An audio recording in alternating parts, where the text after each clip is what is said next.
Hello, ഒരു 4 മണി പലഹാരമായിട്ടോ അതല്ലെങ്കിൽ നമുക്ക് ഇടയ്ക്കൊന്ന് മധുരം കഴിക്കും എന്ന് തോന്നുമ്പോൾ തയ്യാറാക്കാവുന്ന ഒരു കിണ്ണത്തപ്പത്തിൻ്റെ റെസിപ്പി ആയിട്ടാണ് ഞാനിന്ന് വന്നിട്ടുള്ളത്.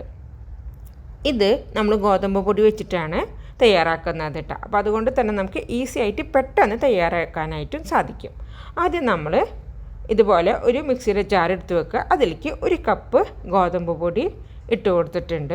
നമ്മൾ ഗോതമ്പ് പൊടി എടുത്തിട്ടുള്ള സെയിം കപ്പിൽ തന്നെ 1 കപ്പ് നാളികേരപ്പാൽ, തേങ്ങാപ്പാലും ഞാനിപ്പോൾ അതിലേക്ക് അളന്ന് ഒഴിച്ചു കൊടുത്തിട്ടുണ്ട് കേട്ടോ.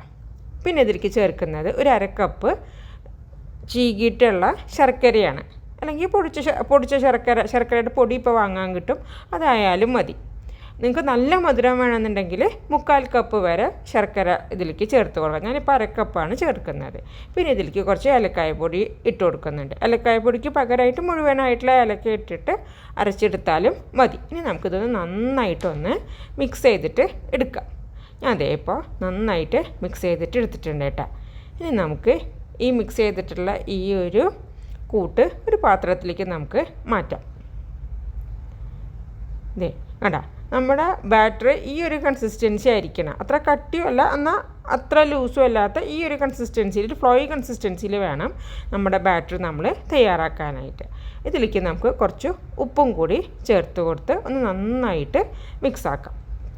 അങ്ങനപ്പോൾ ഉപ്പ് ചേർക്കുമ്പോൾ ആ മധുരമൊക്കെ ഒന്ന് ബാലൻസ് ആയിക്കോളും. പിന്നെ നമ്മൾ ഗോതമ്പ് പൊടി ചേർത്തതല്ലേ, അപ്പോൾ ഒരു നുള്ളു ഉപ്പിടുന്നത് നല്ലതാണ്. പിന്നെ ഞാൻ ഇതിലേക്ക് ചേർക്കുന്നത് കുറച്ച് തേങ്ങാക്കൊത്ത്, നാളികേരത്തിൻ്റെ കൊത്തും കറുത്ത എള്ളും നെയ്യിലൊന്ന് മൂപ്പിച്ചെടുത്തതാണ് കേട്ടോ.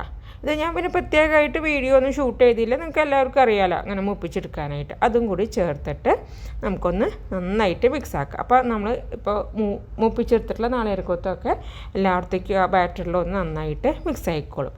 ഇനി നിങ്ങൾക്ക് വേണമെന്നുണ്ടെങ്കിൽ ഇതിൽ നമ്മൾക്ക് കുറച്ച് നല്ല ജീരകം ഉണ്ടല്ലോ, വറുത്ത് പൊടിച്ചത് വേണമെന്നുണ്ടെങ്കിൽ ചേർത്ത് കൊടുക്കുക. അത് ചേർത്താലും നല്ലത് തന്നെയാണ് കേട്ടോ. ഇപ്പോൾ അതെ നമ്മുടെ ബാറ്റർ, കിണ്ണത്തപ്പത്തിൻ്റെ ബാറ്റർ ഇവിടെ തയ്യാറായിട്ട് നമ്മളിതിൽ സോഡാപ്പൊടി ഒന്നും ചേർക്കുന്നില്ല കേട്ടോ. ആവി കയറ്റാനായിട്ട് ഇതുപോലെ ഒന്നില്ലെങ്കിൽ ഒരു കേക്ക് ടിന് എണ്ണോ, അല്ലെന്നുണ്ടെങ്കിൽ സാധാരണ കിണ്ണത്തപ്പം ഉണ്ടാക്കുന്ന കിണ്ണമോ, അല്ലെന്നുണ്ടെങ്കിൽ ചോറും പാത്രമോ എന്താ നിങ്ങളുടെ അടുത്തുള്ളതെന്ന് വെച്ചിട്ടുണ്ടെങ്കിൽ നന്നായിട്ട് നെയ്യ് പുരട്ടിയിട്ട് എടുക്കുക. നെയ്യോ വെളിച്ചെണ്ണയോ എന്തായാലും കുഴപ്പമില്ല. അത് പുരട്ടിയെടുത്തതിന് ശേഷം ഇതുപോലെ നമ്മൾ തയ്യാറാക്കി വെച്ചിട്ടുള്ള ആ ഒരു കൂട്ട് നമുക്ക് ആ പാത്രത്തിലേക്ക് ഒഴിച്ചു കൊടുക്കാം. ഇനി നമുക്ക് ആവി കയറ്റാനായിട്ട് ഇഡ്ഡലി പാത്രത്തിലോ അല്ലെങ്കിൽ ഇതുപോലെ ആവി പാത്രത്തിലോ വെള്ളം വെച്ച് നന്നായിട്ട് തിളച്ച് വന്ന് ആവി ഇങ്ങനെ വരാൻ തുടങ്ങുമ്പോൾ നമ്മൾ തയ്യാറാക്കി വെച്ചിട്ടുള്ള ആ ഒരു ഇതുണ്ടല്ലോ, ആ പാത്രം നമുക്കതിലേക്ക് ഇറക്കി വെച്ച് കൊടുക്കാം. പിന്നെ ഇത് നമ്മൾ മൂടി വെക്കണം കേട്ടോ. കാരണം എന്ന് വെച്ച് കഴിഞ്ഞാൽ അതിൻ്റെ ഉള്ളിലേക്ക് വെള്ളം വീഴരുത്. നമ്മൾ തുറന്ന് വെച്ചിട്ട് ആവി കയറ്റിയിട്ട്, ഒന്നില്ലെങ്കിൽ പിന്നെ നിങ്ങൾക്ക് ഫോയിൽ പേപ്പർ വെച്ചിട്ട് കവർ ചെയ്യുക, അല്ലെങ്കിൽ ഇതുപോലെ ഒരു മൂടി വെച്ചതിന് ശേഷം നിങ്ങളിത് ആവി കയറ്റിയിട്ട് എടുക്കണം. അപ്പോൾ ഒരു 20 മിനിറ്റ് നമ്മളൊന്ന് ഇതിനൊന്ന് ആവി കയറ്റിയാലാണ് നമ്മുടെ കിണ്ണത്തപ്പം റെഡി ആയിട്ട് കിട്ടുള്ളൂ കേട്ടോ. അപ്പോൾ ഇത് 20 മിനിറ്റ് കഴിഞ്ഞിട്ടുണ്ട്. ഞാനപ്പോൾ ഒന്ന് തുറന്ന് നോക്കുകയാണ്. അപ്പോൾ കാണുമ്പോൾ ഏകദേശം നമ്മുടെ കിണ്ണത്തപ്പം റെഡി ആയിട്ടുണ്ട്. നമുക്കൊരു കത്തി വെച്ചിട്ട് ഒന്ന് കുത്തി നോക്കാം, അപ്പോൾ വെന്തിട്ടുണ്ടോ എന്നുള്ളത് നമുക്കറിയാമല്ലോ. ക്ലിയർ ആയിട്ട് വന്നിട്ടുണ്ട്. അപ്പോൾ നമ്മുടെ കിണ്ണത്തപ്പം വെന്തിട്ടുണ്ട്. ഇനി നമുക്കിതൊന്ന് നന്നായിട്ട് തണുക്കണം. നന്നായി തണുത്തതിന് ശേഷം മാത്രമേ നമ്മളിതിൽ നിന്ന് പുറത്തേക്ക് എടുക്കാൻ പാടുള്ളൂ കേട്ടോ. അപ്പോൾ തണുത്തതിന് ശേഷം ഞാൻ കാണിച്ചു തരാം. നന്നായി തണുത്തതിന് ശേഷം കിണ്ണത്തപ്പം ഞാൻ ഒരു പ്ലേറ്റിലേക്ക് ഇപ്പോൾ മറിച്ച് ഇടുന്നുണ്ട്. കേട്ടോ, ഞാനിപ്പോൾ ഈ ഒരു കേക്ക് ടിന്നിൽ ഷേപ്പ് ചെയ്തത് കൊണ്ടാണ് കേട്ടോ ഇതുപോലത്തെ ഇത് വന്നത്. കണ്ടോ, നല്ല സോഫ്റ്റായിട്ടുള്ള ഒരു കിണ്ണത്തപ്പമായിട്ട് കിട്ടിയിട്ടുണ്ട്. നിങ്ങൾക്കിത് കിണ്ണത്തിൽ ഇത്ര കട്ടിയില്ലാതെ കനം കുറച്ചും ചെയ്യാം. അതുപോലെ തന്നെ ഇപ്പോൾ ഇഡ്ഡലി തട്ടിൽ ഒഴിച്ചിട്ട് ഇഡ്ഡലി പോലെ ആക്കിയിട്ട് നിങ്ങൾക്ക് വേണമെന്നുണ്ടെങ്കിൽ അങ്ങനെ നിങ്ങൾക്കിത് ആവി കയറ്റിയിട്ട് എടുക്കാം.